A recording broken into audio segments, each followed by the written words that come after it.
કાંઈક હોસ્પિટલે જાય તેવી શક્યતાઓ પણ છે સવાઈ રહી છે. માન્ય હત્યાકાંડ ન કહી શકાય. માન્ય મુખ્યમંત્રી સાહેબે અને ગૃહમંત્રી બંને જે આખી સીટની રચના કરી છે અને એ તટસ્થ તપાસ થાય એમાં માન્ય મુખ્યમંત્રી સાહેબ અને માન્ય ગૃહમંત્રી સાહેબ બંને જોયું છે. હું પણ જવાનો છું ને એ પ્રમાણે ખૂબ ગંભીરતાથી આ બનાવને લેવાના છે.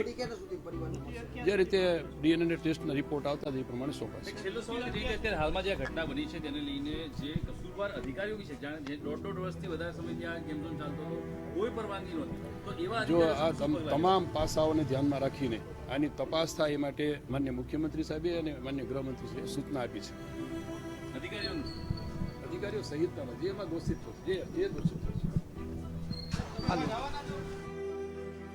તો અમિતા જોયું, પરસોત્તમ રૂપાલા હોય કે પછી કુંવરજી બાવળિયા હોય, એક જ પ્રકારની સ્ક્રિપ્ટેડ એ લોકોને સ્ટેટમેન્ટ આપવા માટે જાણે કે આ બેઠકમાં નક્કી કરવામાં આવી હોય. બેઠકમાં તપાસના આદેશ તો ગઈકાલથી આપવામાં આવ્યા હતા, કારણ કે પીએમએ પણ ટેલિફોનિક વાતચીત કરીને એ જ કડક સૂચના આપી હતી. એટલે તપાસના આદેશ તો ગઈકાલથી આપી દેવાયા, પરંતુ બેઠકમાં આ નક્કી કરવામાં અમિતા આવ્યું હશે કે તમારે બહાર જઈને મીડિયા સામે સવાલનો જવાબ આ પ્રકારે આપવાનું છે, તમારે આ જ રટણ કરવાનું છે.